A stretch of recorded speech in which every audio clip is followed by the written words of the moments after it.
Hello and welcome to part 6 of Meet the Horses. In today's video, I have such a special little horse to share with you. He has been with me for the last almost 4 years, and I can't even begin to explain the glow up that we've all witnessed watching this guy grow and change and just turn into such a fine horse. So let's get into it. This handsome dude is Nash. For those of you who've been following my channel for several years, have probably seen Nash. And if you're new here, make sure to check out Nash's playlist. I have videos from when he first arrived in there, and you will get to see what he looked like when he first got here versus now. And I am telling you, oh my gosh, he is so different. He just really grew up to be such a nice horse. Okay, let's turn him loose and see. You want to go roll? Look at his adorable little muley nose. So that's what I call when the muzzle is a lighter brown like that. A lot of people call that a muley nose or a mule muzzle. I just think that that's adorable. So Nash is a dark bay. He is a paint crossed with an Arabian. So his mom was a bay Arabian and his dad was a black and white paint. And Nash is a rescue situation. I took him on as a foster. He's my foster failure. Took him on as a foster. It was May 30th of 2020. And one of the main reasons that I said yes to fostering him is, for one, because I'm a sucker, but for two, because Manzer at the time was still a stud colt and needed to have a companion. So, and Nash had just been gelded, and so he couldn't be turned out with mares yet. So the two of them were just the absolute perfect combination to hang out together.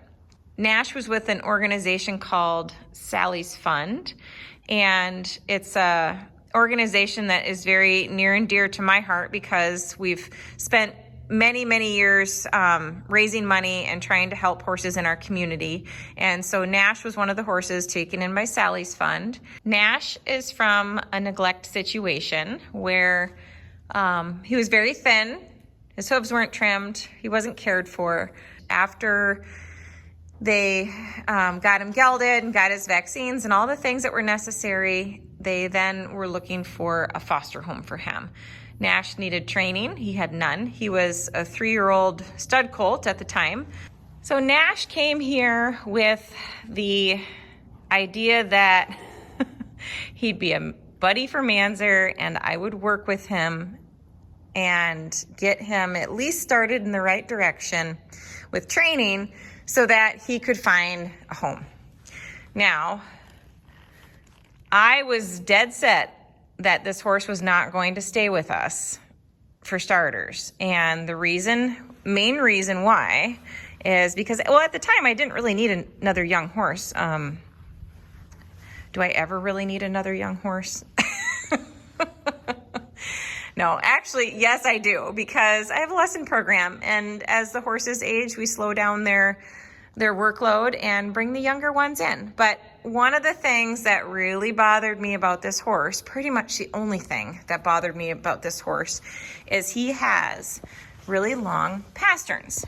Now, he's standing like a duck right now. He's got his hind feet wonky and the front feet are weird. There, that's a little better. And still, he's standing crooked, like he's just standing funny. But these lower limbs really did bother me at first because he toed out and he also just had really long pasterns. That concerned me as far as long-term lameness goes and all that sort of stuff. Now, keep in mind, this horse was young, he was not done growing, and he also did not have regular trims. So his feet were not taken care of. There was a lot of factors that went in here. So after this horse was at my barn for a little while, I started seeing the changes in his feet after he had some good hoof care, and also in his body condition, and he has a personality that anybody can fall in love with. He's just very sweet and easygoing and just a happy guy. He loves attention. And he couldn't be any cuter. I mean, he's just adorable. Nash's birthday is April 6th of 2017. So he is going on 7. And this horse just got started under saddle October of 2022. So he's got a full year and some change of riding. And that's how I prefer it. So he was 5 before we started riding him. So when I'm starting horses and I can do it on my own time, I have no problem letting them sit. I want them to sit. I want them to grow. I want them to learn to be good citizens. I want them to experience a lot of things, lots of exposure to different stuff. So this horse has been to the beach. This horse has been pony down trails. He's been to horse shows. He's been kind of all over the place and done a lot of different things prior to ever being ridden. And just a ton of groundwork. I am not in any kind of a hurry when I start horses. And so with Nash, he just sat around and did nothing for the longest time. And he just kind of got brought in now and again to be groomed, to have some groundwork, very sporadic, just really nothing consistent.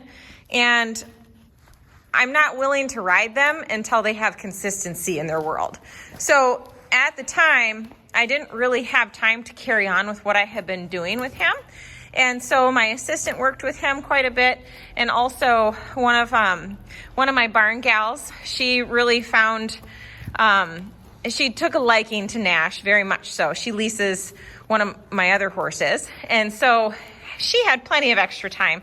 So I showed her some of the groundwork things that I was working on with Nash, saddling, getting him to step over to the fence for mounting, lots of different things, just grooming him, loving him, taking him for walks, all that kind of stuff. So she spent the summer pretty much working on all those things with him. And then come October of 2022, I had time and said, all right, it's time for me to ride Nash. Since he had been getting all that work, just that consistent work of having something to do, it was a routine for him to come in and do stuff. And everything was always a good experience. So I was able to just get on him and get going, put a handful of rides on him and pass him off. It's awesome when that happens. When you have a horse with a great brain, who's brought up slowly, who can, doesn't have any bad experiences and is just happy to do something. Oh my gosh, it makes it so easy. So I give a lot of credit to Beck and Layla both. Beck is my assistant and Layla is the young gal who spent so much time just loving on him and helping to make him a great horse. He is used for lessons now, and he's also leased by one of my students, so that works out really great. So Nash gets to go to shows and gets to go to all sorts of different events and do stuff, and he just really loves it. He enjoys being busy with stuff. He likes to have things to do. Him and Manzer and Sprocket are all super good friends. They play and they just have the best time. So it's like we have the three amigos.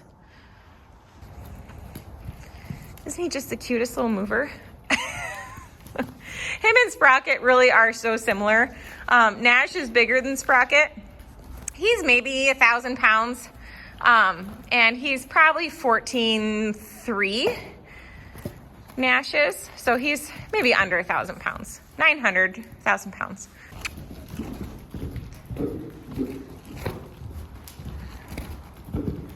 Can anybody tell me what that sound is coming from Nash?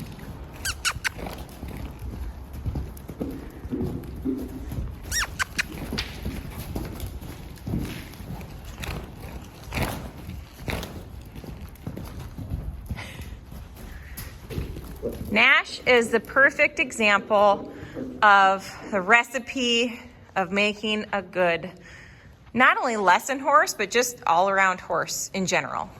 So he was lightly started as a 5-year-old and then really not ridden much over the winter. He got ridden some by some really advanced riders. Like my assistant rode him, and then one of my instructors rode him a bit, and a couple of my really advanced students. But that's it. And it was not anything that was real consistent, okay? So he didn't do a whole lot. But come spring, come on, buddy. Come spring, he had a lot more riding, and he was kind of the backup horse. One of the gals who boards at my place, for instance, her horse came up lame, and Nash was a great backup horse. She was able to ride him. She even took him to some events and did some great things with him. And that was perfect, because he was just kind of sitting around doing nothing and didn't really have a job yet.